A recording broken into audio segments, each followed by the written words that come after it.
I'm Tyler Jones, and on the Oklahoma City Thunder squad show today, I'm going to tell you why teams around the NBA need to start panicking about the upcoming NBA draft and beyond with the position Oklahoma City is in.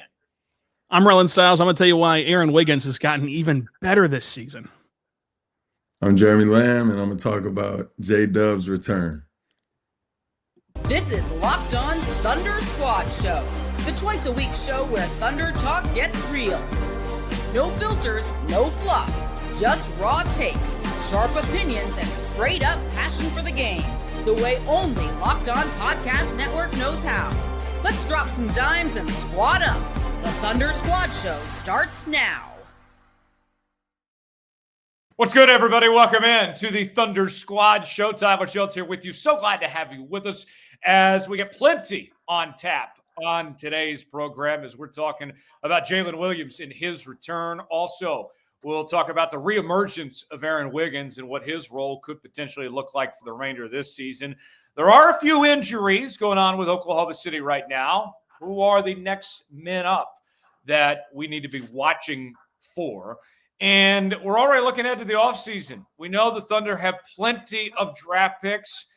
And now with things not looking so hot for the LA Clippers, it looks pretty good for Oklahoma City. We'll explain that coming up in our final segment. Guys, let's start off with Jalen Williams. He made his much anticipated return in the win over the Phoenix Suns just a few days ago on November 28th when he had 11 points. He was 3 of 12 from the field with a three-pointer made. And then a couple days later against the Portland Trailblazers on the road, his minutes jumped up from 29 to 34, and all his statistics pretty much jumped up as well. Went from 11 points to 16. He was 7 of 18 from the field with 8 rebounds, 3 blocks as well. Jeremy, let's start with you here. J-Dub back in the lineup. Very good to see. Maybe not putting up 20-point games just yet, but hasn't necessarily looked bad in his first 2 games back either at this point. Yeah, it's great. If you're a fan, you're happy to see him on the floor.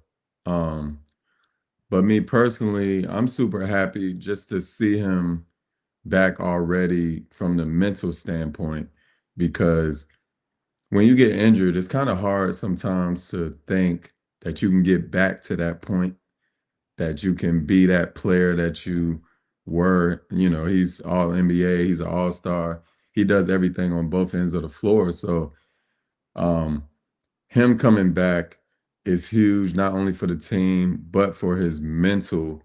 And that's one of the most important things. And then on top of that, he's a player that he makes plays. He can play defense on anybody 1 through 5. He can basically just do whatever he wants on the floor. So you give him time to get his offensive game to come back. And once he gets that rhythm, then he's going to do his thing, and we all know what he can do. Rylan, we know the Thunder were playing outstanding before he even was out there this season with the best record in the NBA, only 1 loss. They didn't necessarily need J-Dub to come back at this point. They eased him into things.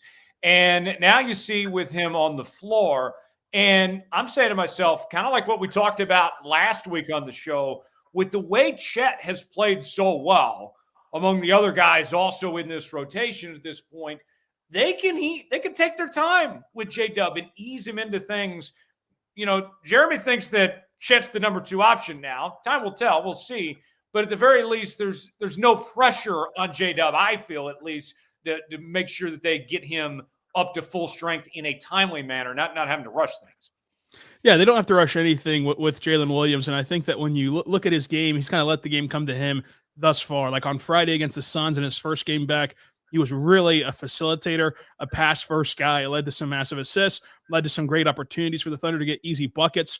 And he really struggled a little bit to create his own shot on Friday. But on Sunday, he got back to that self-creation. He just happened to miss the shot, which is a lot of his touch, which is fine because you look at a guy who hasn't played NBA basketball in 5 months, like you would expect him to not have his exact touch and form that he used to, especially coming off of a wrist injury. So I expect that the scoring will take a leap to go with his playmaking chops. But right now, what you're seeing, I think, is the start of a really functional second unit whenever you get to the start of the second quarter, start of the fourth quarter, when Shai's on the bench, because of Chet's emergence as a scorer and because of a guy like AJ Mitchell. And they've only gotten to play off of each other one time because AJ left that Friday game early due to a knee contusion. But when they did play together, they were on the floor for that fourth quarter run against Portland to really take back hold of that game. And so like those two guys playing off of each other and taking the pressure off of J-Dub, who like had all of it last year. Like all of the scoring from that secondary unit was on J-Dub because of where Chet was at after that hip injury, because you didn't have AJ Mitchell due to his injury. And now you have a guy in AJ who can set up J-Dub. You have a guy in Chet who can be a release valve for J-Dub to dump it off to get an easy assist, to get some easy points. I think that you're going to see a way more functional secondary lineup now that J-Dub is back, once they kind of get their bearings with each other. Yeah, it's a great point. So Jeremy, let me ask you. To me, I think it's kind of fascinating what Mark Daigneault can do with the lineups now, having a healthy Jalen Williams, in addition to the reigning MVP, Shai Gilgeous-Alexander, and, of course, Chet Holmgren. And you're talking about the ability of, hey, at any given point in the night, you're going to have to deal with one of these three, if not two or all three of them at the same time. That's a mismatch for these other teams that they're having to deal with, like, oh, crap. At one point, at all points in time, we have to take into account one of these three individuals. Absolutely. You got Shai, who's going to give you 35 a night. You got Chet, who can give you 35 a night.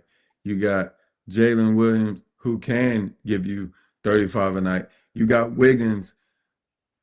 You got so many weapons. So as a coach, that's why for him, when I think about it, it's like, man, like when everyone's healthy, who are you going to play 35 minutes a night? And I'm happy they won last year because they all realized how good it feels to sacrifice and win. So these people that's playing right now, who are playing great, they got the best record in the league. They're playing great. They're doing this, they're doing that. But they understand when the big dogs come back, we're not going to play as much. And I'm happy for that. But at the same time, it's got to be tough for a coach, but even the players, you know you can contribute and help the team, but it's tough when you have to sacrifice that much. But they understand what winning looks like, and I think it's a great thing that they won last year so that they can know that. But yeah, it's tough for teams to have to guard three people who can, or four people, five people that can really give you buckets night in and night out. Yeah, it's a problem, to say the least, for these other teams have to deal with just how strong this Oklahoma City team is. So with that said, when you look at Jalen Williams here and this return that he's making and kind of the next steps going forward, Rylan, let me ask you, what do you want to see specifically out of Jalen Williams as far as him getting back to full speed and full strength and getting acclimated within this team again? What are some of the specific things you're looking for? Yeah, I think that with Jalen Williams, you're looking at a guy who is going to need to take more threes than there's just the one he's taken so far. So yeah, so far in 2 games, he's taken 1 3 so far, and I think that's an area. Dog, by the way, that's my dog. She's yapping What's a little the dog's bit name, right Rylan? I don't have a dog. Gilmore is yapping it up right now. Yeah. Okay. And I love dogs. It's all good. I just said no. Go ahead. And when you look at J-Dub, he's taken 1 3 so far in 2 games. And this is a guy who can see that area of his game grow as a catch and shoot shooter. He's a really good catch and shoot shooter. But as we mentioned before, he's never really been in a position outside of playing off of Shai at times to receive a ton of catch and shoot opportunities. Playing off of Chet, who's going to be scoring in the mid range and at the rim, he can kick it out. playing off of a table setter like AJ Mitchell, I think that that's an area where you could see him expand once you get into the flow of this team. And then also just the shot making. Like he's a guy who is capable of hitting difficult shots. Those difficult shots have not fallen for him yet, but I think that you're going to quickly see him. I would be shocked if he doesn't have a night this week in these 3 games where he doesn't go for like 25 plus points and just has it going all night, because he's doing all the other stuff. He's doing the passing. He's great in transition already. He's great defensively already. It's just the scoring that I think that he can take a step forward in once he gets his legs under him a little bit more. Yeah, that's a great point. We are continuing here, the Thunder Squad Show. Tyler Jones, Rylan, Stiles, Jeremy Lamb here with you, talking all things J-Dub and his return to Oklahoma City.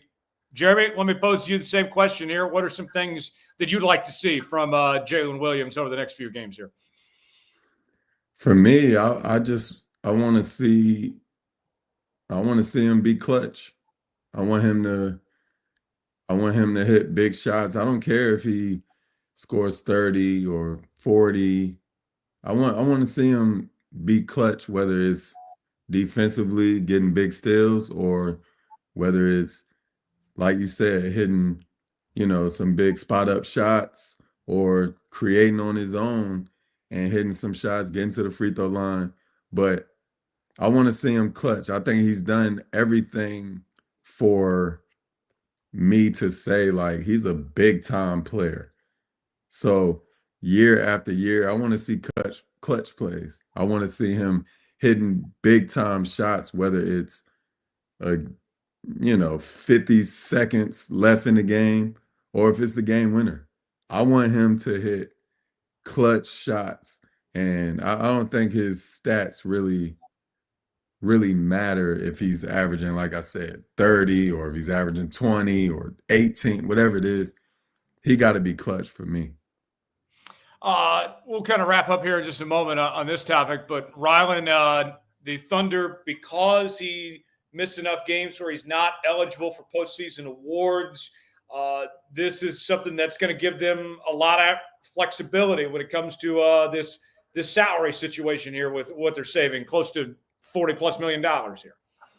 Yeah, and you look at whenever you were in line for J-Dub, who's already made an All-NBA, who's already made an All-Defensive team. Like, he was in line to do that same thing again this year had he been eligible. But now that he's officially ineligible for those awards, he can no longer escalate his contract to taking up 30% of the cap. So it'll stay put at his current number of 25% of the cap, which projects to be about $41.5 million. And so what this really entails is because Chet in his contract didn't get any escalators, even if he does make those awards, which he'll eventually be eligible for, like, they will keep these two guys at the base max, which is going to be huge for them long term in terms of their team building. So that's one area where the Thunder have a little bit of a cushion now because they would have willingly, of course, given him the bump, and that would have been a great thing for this team if he was again an All-NBA player, All-Defensive player, and he can still play at that caliber. It's just the new rule has put these guys in unique positions, and I wonder if the rule will stay in place moving forward after the CBA runs up. But for now, it's a rule that the Thunder will benefit from because he missed out on those 19 games. Jeremy, I'll give you the final word on this. We saw what this team did, of course, winning without him. I don't think this team lacks confidence by any stretch of the imagination, but what does it do for this team knowing that they played so well without one of their best players here? Oh, it definitely gives them confidence. But once he comes back, or since he's been back, it gives them even more confidence. Just knowing that you can win or hold the fort down without having your best players. They all put their pride aside. They fought so hard every game, every night, whether it was a Friday in LA or whether it was a Tuesday in Milwaukee. They all fought to get there. And I feel like now that he's back, now they got their structure back. They understand, and once everybody gets healthy, they understand the rotations. They know the sky's the limit. And just seeing how they really just band together to win games, whether it was an overtime game or a 40-point win, they all just want to win. They're hungry to win games, and that's the biggest thing. So having him back now, it's like, okay, now we got one of our, big dogs back, and the sky's the limit. We gonna do whatever we want to do this year. More to come on the Thunder Squad show. In just a moment, we'll talk all about Aaron Wiggins and his reemergence as he is back. We'll talk about that coming up on the other side right here on the Thunder Squad show on the Locked On Podcast Network. Thunder Squad show rolls on, and NFL Sundays move fast. One big play, and suddenly everything feels different. That's what makes live betting with FanDuel so exciting. You're not just watching the game, you're reacting to it in real time. With FanDuel, you can place bets as the action unfolds, every drive, every momentum swing, every highlighting moment. Live betting is best when the game starts to shift. A receiver gets hot, a defense tightens up, or the momentum flips after a turnover. FanDuel lets you jump into the moment. Live spreads and money lines adjust instantly. Player props update as guys heat up. You can bet on next touchdown scores, drive results, totals, and more. It keeps you locked into every snap, every drive, every possibility. So if you want to be right in the middle of the action this season, visit FanDuel.com and place your NFL bets all season long. Your NFL live bets all season long. FanDuel, the game moves fast, and so can you. Check out FanDuel, proud partner of the Thunder Squad show. We continue here on the Thunder Squad show. Rylan Stiles, Jeremy Lamb, Tyler Jones back here with you. Let's talk about Aaron Wiggins now, as Aaron Wiggins is back here with the Oklahoma City Thunder. And you look at what he did that first game on November 30th against the Blazers. Not too much. 5 points, 2 of 4 from the field, 1 of 3 from three-point range, 4 assists, steal, and a rebound. But you got to be thinking that in the coming games ahead, including tonight for Oklahoma City, that we'll see more of Aaron Wiggins and getting him back involved. Rylan, what do you expect to see out of Aaron Wiggins here? Yeah, I mean, the biggest thing that I'm going to continue to watch this entire season is something that he's actually improved on. It's the fact that he's able to be a much better defender now. And he was asked about this, last year. And last year he was like, I'm just honestly not comfortable defending bigger bodies, defending forwards. And he spent this whole summer working on that. And then this year when he was asked about it, he mentioned that work that he put in is showing up now of being able to handle power forwards. And you're seeing that with him jumping entry passes. You're seeing that with him walling up, at the post and forcing kickouts or forcing bad mid-range jumpers and competing on that end of the floor. And the reason that that's so important is that that's what's hindered him from having these long stretches of playoff minutes. And this is a guy who is your third best on-ball shot creator. He is a guy who can score at all 3 levels. He's a very complimentary piece off the ball as a cutter and as a catch-and-shoot option. And so you want his offense out there. But whenever you were forced to play him at the forward position and he couldn't defend forwards, it kind of got tricky a little bit in the postseason. And so the fact that he has corrected that, and now we've seen him still do that after the injury, you want to see that continue for the length of the regular season to have a lot of confidence heading into the playoffs in that regard. So I think that this defense is like the biggest standout because it's the most improved so far for his game. Yeah. Jeremy, your thoughts on Aaron Wiggins? What do you think he means to this Thunder team? What kind of role do you envision for him here? I think he's big time. I think I was watching him 2 years ago, and 2 years ago he couldn't do what he's doing now. And that just means he works hard. He really understands. I mean, he was the 55th pick in the draft. Like, all the odds was against him, and he just put his head down and worked. So watching him today, I said a couple weeks ago, he takes pressure off of Shea. He takes pressure off of Chet. He takes pressure off of Jalen Williams. Like, he takes pressure off of all of them. He can be a number one option at certain times. And when you have players who, you know, are elite, but then you got players coming off the bench who are also elite and humble like he is, it's like, how can you not love this man? So I feel like he works on his game. He works on every part of his game. And I'm talking about spot up shooting, creating his own shot, handle, finishing at the rim. He can do whatever he wants on the court. And like you was talking about on defense, now he's guarding anybody. So I'm somebody like that to just see how much better he's gotten with the odds against him. It's I applaud him for that. And I think he's a big part of this team, not only regular season, but in the playoffs.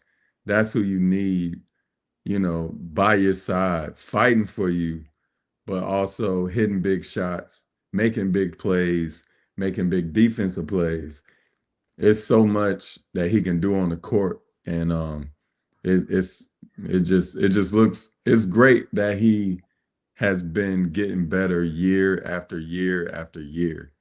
So let's look at some numbers here for a moment, guys, when it comes to Aaron Wiggins. And there's something in particular that stands out to me. Let's go back in the hot tub time machine a bit to the 2022-2023 campaign. And he played in 70 games, and he was averaging 18 and a half minutes. Then the next year, the 2023-2024 campaign, his minutes went down to about 15.7. Then last season, his minutes jumped up to about 22.9, and his point total nearly doubled from 6.9, nice, to 12. And then this season, what we've seen in the 10 games he's played, including that first game that he came back on November 30th against Portland, his minutes right now are about 26.8, which was about 20 against Portland there in the 10 games played. And he's averaging a career high 13.8 points per game. So, Rylan, I know that's a lot of numbers that I'm throwing out there, but I say all that to say it's very clear that based on that, you can see Mark Daigneault in this coaching staff, they are trusting Aaron Wiggins now more than they ever have before. Yeah, I think that trust is rooted in the fact that he does all the system skills very well. Like Mark called him a system skill monster. Like he just maximizes what they want to do in their system. And now he's doing that on both ends of the floor. And it helps that he's shooting right now, 41% from three and 43% on non-corner threes to really boost his individual scoring statistics. But overall, what you're seeing from him when it comes to decision-making on the offensive end, and while he has a hot hand, he's going to go score, but he can also swing the ball to the next guy. And then defensively, the improvement that we talked about, it's leading to more minutes for him. So much so that whenever you read off those minute per game numbers, even if you filtered out his garbage time, his minutes this year, unlike in years past, really do not change. He's at 26.1 minutes per game without garbage time because he's a guy who isn't in those garbage time lineups to kind of boost his stats. He's doing it in the midst of competitive games, and that's a really big deal for a second-round guy for Aaron Wiggins. Yeah, it certainly is. I'm excited to see what he's done so far here in this 25 through 26 campaign.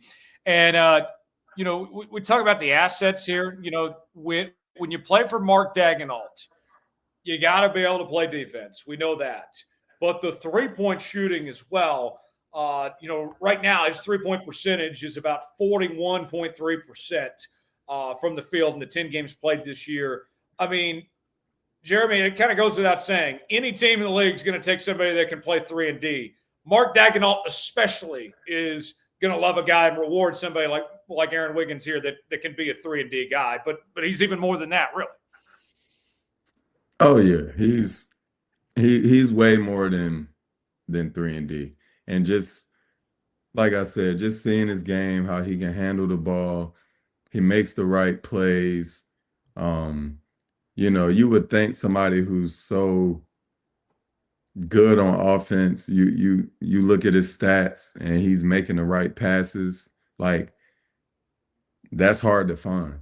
So with him, yeah, he could literally do whatever you want on the floor, no matter where you're at, whether you're home, away, whatever you need. He can handle the ball. He can shoot. He can create his own shot. He can lock somebody up.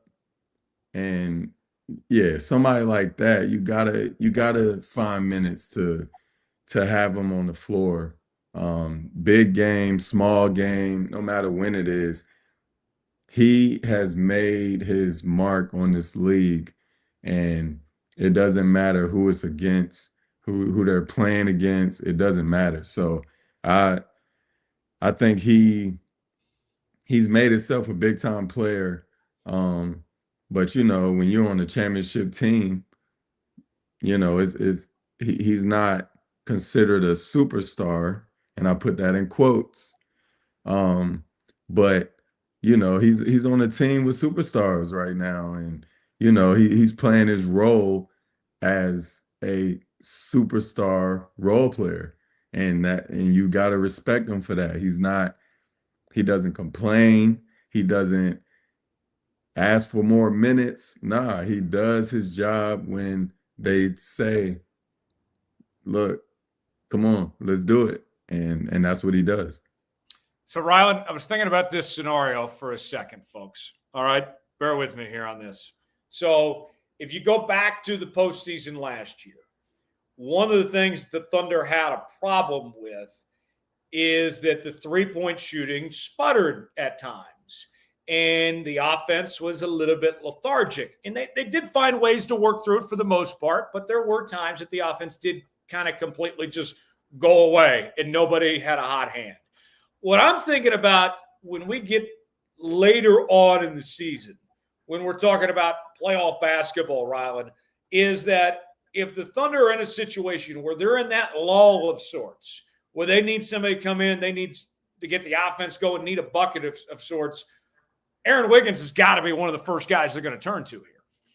Yeah, I mean, it's Aaron Wiggins, and it's going to be Isaiah Joe as well. It's like these two guys, listen, last year, the offense, it's amazing that they won a championship whenever you look at how that they stalled in the half court at times. When you look at how out of 16 teams in the playoff field, they were 13th in three-point percentage, and it felt like they just could not generate threes. And now you're seeing them not only make threes at a higher clip, but the quality of the threes because of a guy like Wiggins, because of a guy like Joe, and they're now comfortable moving, and relocating around the perimeter and finding their own shots rather than just kind of camping out and waiting for a drive and kick. Like, that's going to help this offense so much. And even Wiggins, like, for as great as he's been to start this season, he's going to improve because right now he's shooting a career worst 61% at the rim. That's a very small sample size. That's going to improve. He's also shooting a career worst 37% in the mid-range. He's usually a 40% shooter or better in the mid-range. So you're going to expect that to get better as well as the sample size grows from just 10 games. And so then you get back to what he has been his whole career, which is a 3-level score,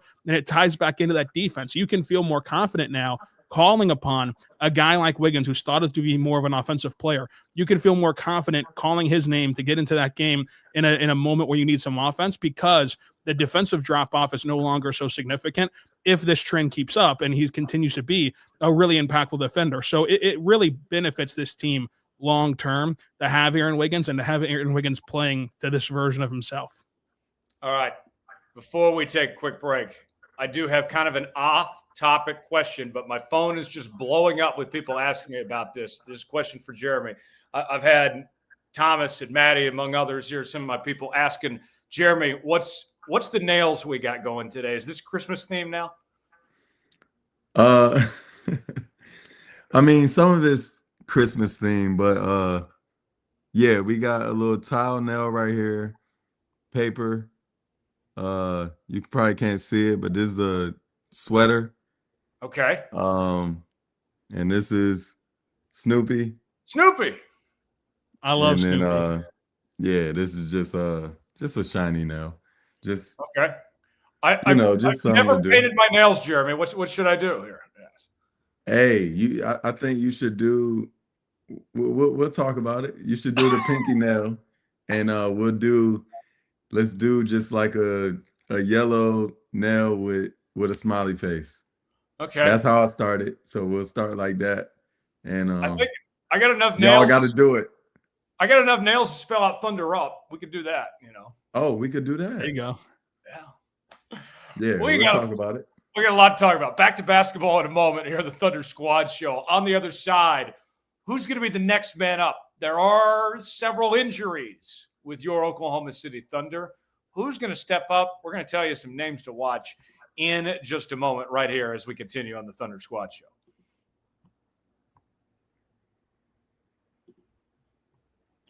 The holiday season is one of the best times for sports, bowl games, big basketball matchups, playoff pushes. It's all happening at once, and while you're all making choices every day, one of the most fun places to make the right call is Prize Picks.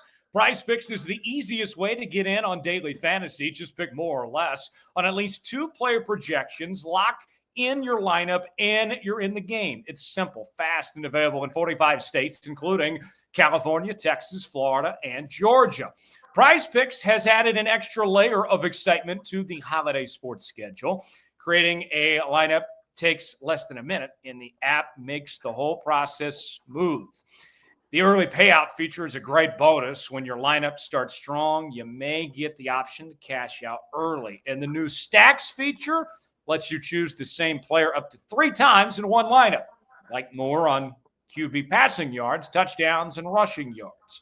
Deposits and withdrawals are quick and easy, which keeps everything flowing. Download the Prize Picks app today and use code LOCKEDONNBA to get $50 in lineups after you play your first $5 lineup. That's code LOCKEDONNBA to get $50 in lineups after you play your first $5 lineup. Prize Picks, it's good to be right. Prize Picks, proud partner of the Thunder Squad Show.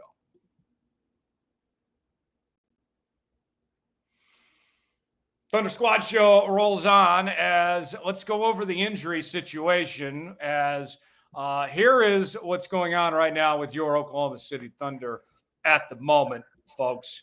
Alex Caruso is out with a quad injury. Lou Dort has been ruled out for tonight's game with an abductor strain. Isaiah Hartenstein he sustained a Solus strain that happened back on November 29th. And then, of course, the other injuries we know about with Topic and Sorber as well with the injuries that they've endured. So with that said, Rylan, I'll start with you on this one. Who is the next man up to potentially step into the fold amid these injuries and some of the changes the Thunder are going to have to make now? Yeah, I think that this is another opportunity for Cason Wallace to be a guy that he just won Defensive Player of the Month for the Western Conference, and he's been a menace on that end of the floor. He gets another opportunity here to be stress tested as the number 1 defender on the team. And then you look at the big next men up really is the fact that you're missing Isaiah Hartenstein for a 10 to 14 day period at least. And we've talked on this show about how impactful iHeart is and how hard it is to really recreate his impact. It's honestly impossible to recreate his exact impact of all of the talent overlap on this roster. No one has his exact skill set. There's bits and pieces of it. So how can you recreate it in some ways? I think that the Thunder will have to take this opportunity to play some small ball. You've seen J-Dub play the 5 in the 2 games he's returned from. Kendrick Williams is a guy to have back right now. And so he's been more impactful in the absence of Isaiah Hartenstein. Chet Holmgren playing the 5 will be a lineup that you see a lot more of during this stretch. So I just think that whenever you look at these guys plus J. Will stepping up, it's going to be a lot on J. Will because he's the second big now instead of the third big. But it's also going to be a team effort with like trying to scheme up different things like Chet at the 5 and like playing small. So how do they navigate not having Isaiah Hartenstein? How do they navigate their front court rotation? That will be the biggest thing over the next few days. Yeah. Jeremy, when you look at these injuries here, one thing that stands out to me is kind of the smaller lineup with Chet in the center position. What do you think about Chet playing that center spot? I know we've talked about it in the past. Now they're in a spot where they don't have a choice. They have to do it with no iHeart there. I mean, yeah. I mean, you could put him at the 3, the 4, or the 5. So now you got to put him at the 5. It's good that you got J-Dub back. You might could put him at the 4. And then, they plug and play all year. Like they've shown it. And yeah, I just think, I mean, I'm not worried about it. I don't know if they well, I know they're not worried about it, but at the same time, it's like, you don't like when your team or your soldiers are missing. You know what I mean? So that's, you might worry about it a little bit, but at the end of the day, it's like, nah, we gonna go out here and battle. We play 1 through 15, and like, like it is, next man up. And they're the definition of that. Like the next man plays like he been playing all year, whether he been playing or not. So for them, I'm like, man, next man up. They about to do their thing. And yeah, I'll put Chet at the 5 and let him protect the rim, switch on everything, whatever it is. It's not many deficiencies that he has defensively. He can switch on a guard, or he can, you know, bang with your big man, whatever, however it goes. So yeah, I'll put him at the 5 and play a little small ball. Rylan, we got to talk about AJ Mitchell, right? I mean, AJ Mitchell really soared. We saw with Jalen Williams out, and now with a couple of these guys here and some of the flexibility, this means the minutes continue to still be at a high level for AJ Mitchell, and I would have to think he's going to take advantage of it.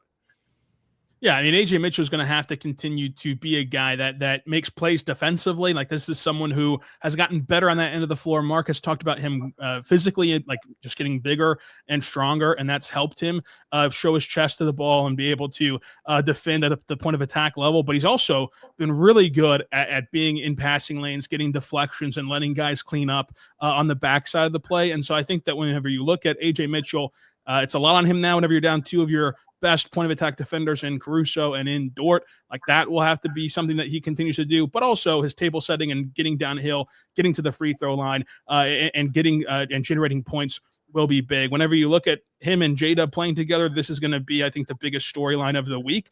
These guys have a very small sample size of 17 minutes together so far this season, but they're plus 17 in those minutes, and a lot of that is sparred on by their run that they had against Portland in that small sample size. But still, like, these guys have had stretches now where they've played exceptionally well together. You want to see that continue during this stretch whenever you're going to be shorthanded, but it's a lot on the defense for AJ, as well as continuously getting to the free throw line, something that he's done his whole career through two years now.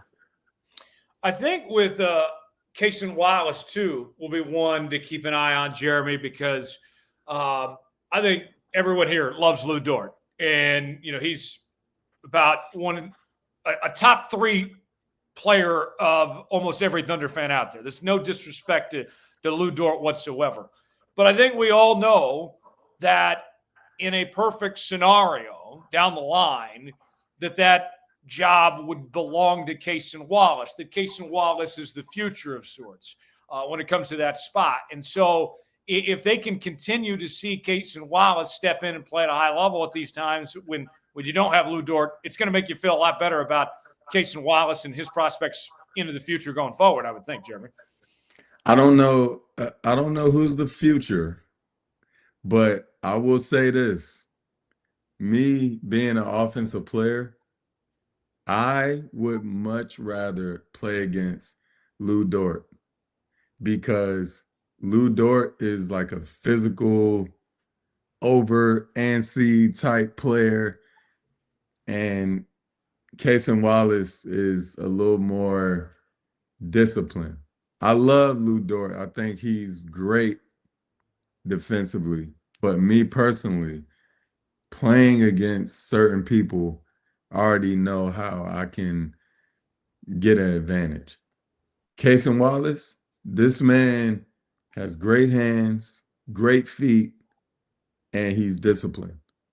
So I don't know who's the future and all that, but Cason Wallace knows how to play great players. Like, he I watched how he guarded Anthony Edwards, and you gotta be disciplined against people like that because Anthony Edwards is a beast.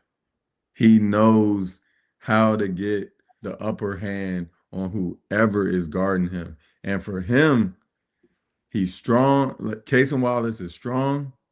He can hold his balance. He's disciplined. He stays down on pump fakes.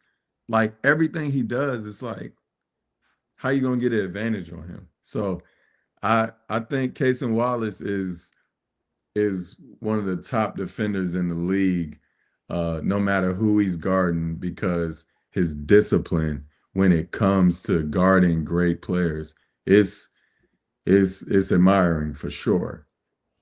Yeah, certainly so. And looking at this one name that I think we need to talk about that I don't even know if we've mentioned him since we started this show.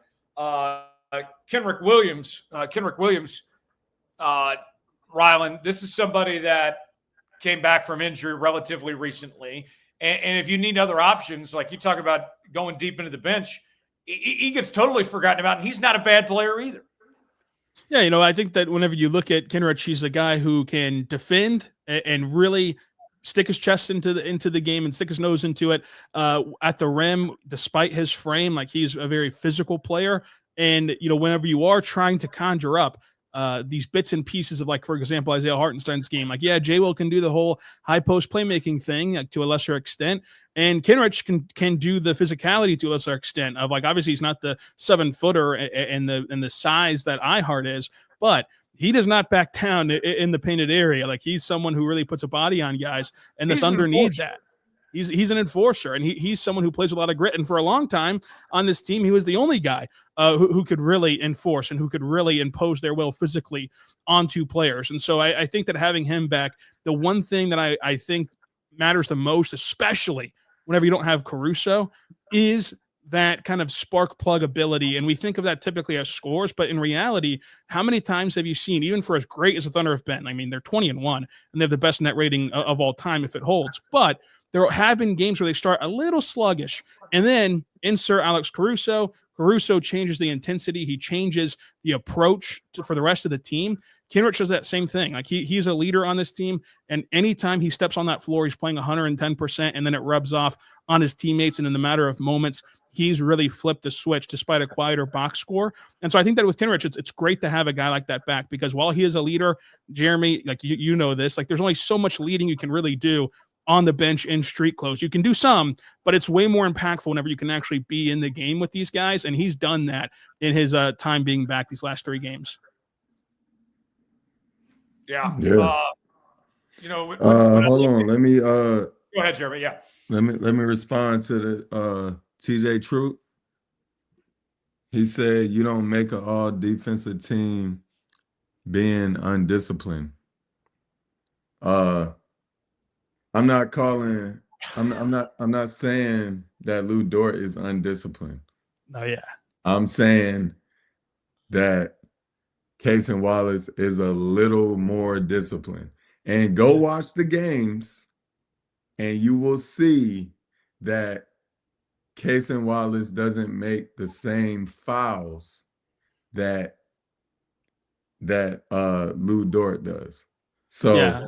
I get what you're saying, and I appreciate your comment, but yeah, I don't want to speak for you, Jerry, but it's like, Lou is more willing to gamble. He's more willing to gamble in the passing lanes. He's more willing to gamble going over screens. Like, he'll try to get that illegal contact, which he's elite at. He's the best in the league at getting that illegal contact on screens. But in the moments where he doesn't get the illegal content, now he's flying open, coming off of a screen. He's out of position, and a guy is able to take advantage of it to a small, again, this is all relative. This is all splitting hairs here. But Cason, more discipline of not going for the illegal contact, just fighting over the screen cleanly and staying in front. He's less gambly in the passing lanes because he has quicker hands and he can just get it from you while you have the ball. And it's like that doesn't put him out of position either. So it is, both of them are necessary. Both of them are elite level defenders. But Absolutely. in terms of the discipline, it doesn't sound like, I know that to fans, it can sound like you're knocking him for saying discipline, but discipline is just the style. He's a more aggressive style of defender trying to make a play right away. Kaysen can let the play come to him because he has more time with his quicker hands to let a play develop. Mm-hmm. For sure. Rylan, For sure. And I got one more. Tony Allen. That man was not disciplined back in the day. That man was just mean and was tackling people, doing whatever he wanted, saying he was first team. He was doing that every game. He wasn't so disciplined all the time. The refs would let him get away with slapping me and grabbing my leg. He was a great defender, but sounds like you got some Tony Allen PTSD going on here. Look, I was so skinny, he used to hurt me. I'm like, yo, chill. So yeah, you can be on an all defensive team, no question, undisciplined, just out there hurting people. It don't matter. Especially back in the day. But now, but everybody disciplined on the OKC Thunder. You already know that. All right, Rylan, I'll end on this. One final point, then we'll move on to our last segment here. I think everything feels good for Oklahoma City with everybody, that they feel confident in pretty much this entire rotation until, God forbid, they were ever to get to a point where they needed Brandon Carlson to play a significant role. If they avoid that, everything's fine.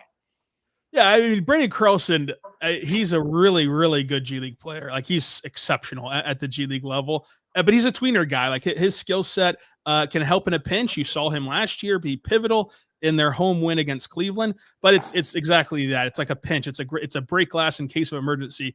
As great as the Thunder are, they could not rely on Brandon Carlson for a long stretch. They can rely on him for a game or two, which is all you can ask for from a two-way player. Like, these two-way guys, like, you're just hoping you can get a game from them at the NBA level that is really impactful. And so, like, Carlson did that last year. I think he could stand to have another game like that this year, but it just comes down to he's a really good shot blocker, but you have to play him in drop, so he gives up a lot on the perimeter. And he's a nice three-point shooter for his size, but if that three-point shot's not falling, again, there's a reason why he's on a two-way deal and not like on a standard contract somewhere. More to come on the Thunder Squad Show. Our final segment, panic around the NBA about the Thunder's draft capital. We'll explain more on the other side. Final segment on the Squad Show for this Tuesday. Tyler Jones, Rylan, Stiles, Jeremy Lamb back here with you now. The Thunder and their draft picks. Sam Presti, he's a magician of sorts. We know that the draft picks have stacked up. Let's give you a recap. And Rylan, please jump in. Correct me if I'm wrong on this, but of my last count, this is where Oklahoma City's at for 26 and 27 of their draft picks right now. They own Philadelphia's pick, protected 1 through 4. They have their own pick.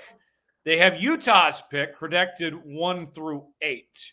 And then they also have Dallas and Philly swaps for the second round, no protections. And then there's also the Clippers pick as well in that. And then you also have 27, the Spurs pick, protected 1 through 16. The Nuggets pick, protected 1 through 5. You got swaps with the Clippers in 27. And then also you have second round pick, Houston, Indy, Miami swaps. So with that said, growing concern among NBA circles with what's going on specifically with the LA Clippers right now, Rylan, who only have 5 wins at the moment. That could pay out very nicely for Oklahoma City. Yeah, and there should be growing concerns. I mean, like, if the season ended at this very moment and somehow, some way, the lottery didn't shake up anything at all, the Thunder would have picks 5, 9, 14, and pick 27 in this draft. And we know that every year we've seen a team leap up, in the lottery since they flattened the lottery odds, which wouldn't be a bad thing for the Thunder because either that Clippers pick is going to leap up, or just as an example, like I just did one tankathon spin. The Clippers got the number 1 overall pick, which kind of defeats the purpose of my point. But the Clippers get the number 1 overall pick going to OKC. So OKC has the number 1 pick in this scenario, And because of those leapers, Utah doesn't jump up, so you get Utah's pick, which at the time on the Derek Favors salary dump was thought to be like there was no shot they'd get that Jazz pick. So the Clippers keep losing. The Jazz winning a bit more than they should. They won last night against Houston, and now you're in a scenario where if the Sixers only make the play-in or worse, you have 3 lottery picks in a loaded 2026 NBA draft, and you can kind of let those chips fall where they may. And the fact of the matter is, if for example, the Sixers having a top 4 protected pick, if they jump up and their pick stays with Philadelphia, that bumps a lot of teams down, which means that Utah pick, even if they get to like the 7 or 8 best odds, if they get bumped down, they still hand that pick over to Oklahoma City. And that's the real danger zone for this team. The Clippers pick being unprotected is the most juicy of them all, but the Jazz are running out of time to get to where they need to be to not have any risk of giving that pick away. And they need to basically switch places with the Clippers to have that happen. And I don't know if they're going to be able to pull that off. So the Clippers keep losing. That's the most interesting pick because it's unprotected and it's fully going to OKC. And it's very interesting to see where that thing could land. Jeremy, I was thinking about this. When it comes to this draft situation, and we've already seen the Thunder do this in the last couple of drafts, everybody likes where this roster is at already. That doesn't necessarily – if you have 3 first-round picks, that doesn't mean that you have to have all 3 players – on your opening day roster when the season begins next year. What you could do is trade those picks away for future picks or package some picks and trade up, whatever it may be. I mean, at the very least, you have to love, Jeremy, the position of strength that Sam Presti is putting this team in for not just now, but obviously into the future with how they can make this work. We've talked about them having all these picks with the ability to push some stuff down the road. This doesn't look like this whole string of having all these draft picks is going to end anytime soon either. Yeah, I mean, the league shouldn't be scared because they got a high draft pick, because whoever they draft is going to be a strategic decision. It's not going to be Cooper Flag or Kyrie Irving at the number 1 pick. Like, it's not going to be somebody like that. It's going to be somebody who might help the team in a couple years. That's how Sam understands the league. They already have a powerhouse, and they got the deepest team in the league. So now they panicking just because they're so good right now, not because of a draft pick that they might be able to get or whatever, because whoever they get, unless he's extremely elite, they're going to develop him for a couple years. Or, if they get a 2nd round pick, or if they get a late 1st round pick, they're going to develop them. They're going to make sure they have every resource, physically, mentally, spiritually, whatever it is, they're going to give them that. But as far as like people worrying about, they might get a top pick. Oh, nah. They a championship team. A rookie not just gonna come in and take Jalen Williams' spot or take Shea's spot. Like, that's not gonna happen. So you gotta be, if you fearing for your NBA life at this moment, it's because what they doing right this minute. They only lost 1 game, and that was a fluke. This ain't no fluke what they doing. They out here really letting people know that we're the best right now, and we here forever. Like, we not leaving no time soon. So the draft and all that, cool. They just gonna keep building their dynasty, and good luck to the rest of the league, because right now it's going down. So yeah, it's going down for real. It's going down. Somebody once said. Rylan, I'll be honest.